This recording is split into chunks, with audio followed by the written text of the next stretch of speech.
আসসালামু আলাইকুম। তো সম্পত্তির মৌজা রেট জিনিসটা কি, নতুন বছর থেকে নতুন মৌজা রেটে কিন্তু সম্পত্তি নিবন্ধিত হচ্ছে। আর এর জন্য আপনার রেজিস্ট্রেশন খরচটা কিছুটা কিন্তু বৃদ্ধি পেয়েছে। তো মৌজা রেট হচ্ছে যে আমাদের আশেপাশে যে সম্পত্তিগুলো আছে, এই সম্পত্তিগুলো সরকার তার রাজস্ব আদায়ের জন্য একটা সর্বনিম্ন একটা মূল্য নির্ধারণ করে দিয়েছে। তো ওইটাকে আমরা বলতেছি যে মৌজা রেট বা সম্পত্তির সর্বনিম্ন বাজার মূল্য। এর মূল কারণটা হচ্ছে যে আপনি চাইলে 1 কোটি টাকা সম্পত্তি দলিলে 1 লাখ টাকা দেখাইতে পারতেন, তাইলে সরকার রাজস্ব থেকে বঞ্চিত হইতো। এই জন্য সরকার অ্যাটলিস্ট মিনিমাম একটা সম্পত্তির বাজার ভ্যালু করে রেখেছে। আপনি যদি সম্পত্তি ক্রয় করেন, ধরলাম 1 কোটি টাকা সম্পত্তি, বাজার মূল্য হচ্ছে 1.5 কোটি, আপনি কখনোই সেটা 1 কোটি টাকা রেজিস্ট্রেশন করতে পারবেন না, সর্বনিম্ন 1.5 কোটি বসাইতে হবে। তবে সুবিধা হচ্ছে, যদি সম্পত্তির বাজার ভ্যালু ধরেন যে 30 লাখ, আপনি যদি সেটা 60 লক্ষ টাকায় ক্রয় করেন, 60 লক্ষ টাকা যদি বসাইতে চান, কোনো সমস্যা নেই, আপনি বসাইতে পারবেন। আর জমির রেজিস্ট্রেশন খরচটা নির্ধারিত হয় দলিলে আপনি কত টাকার মূল্য দেখাচ্ছেন।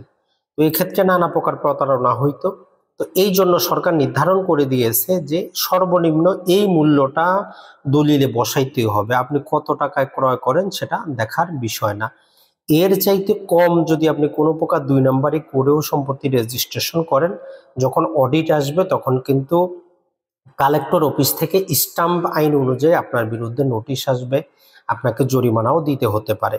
তো এই জন্য যখনই আপনি সম্পত্তি ক্রয় করবেন, তার সর্বনিম্ন বাজার মূল্যটা কত, প্রতিটা সাব রেজিস্ট্রেশন অফিসে তার কপি আছে, দলিল লেখকদের কাছেও তার কপি আছে, সেখান থেকে দেখে নিতে পারেন।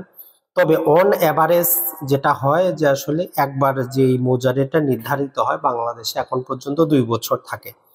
2023 সালে একবার হয়েছিল, 23 এবং 24। এখন 2025 সালে যেটা 25 এবং 26, 2 বছর থাকবে। তো সরকারি মৌজা রেট সর্বনিম্ন আপনাকে অবশ্যই দলিল উপস্থাপন করতে হবে, এর বাইরে আপনি দলিল রেজিস্ট্রেশন করতে পারবেন না।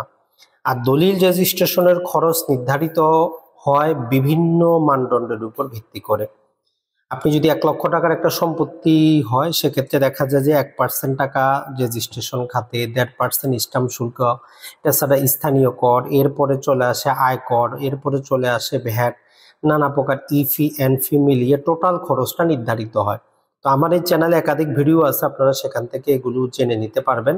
তো নতুন বছরে আমরা নতুন করে আবার ভিডিও নিয়ে আসবো। আপনারা কোন বিষয়ে ভিডিও চান কমেন্ট করবেন, ইনশাআল্লাহ আমরা তৈরি করব। আসসালামু আলাইকুম, ভালো থাকবেন।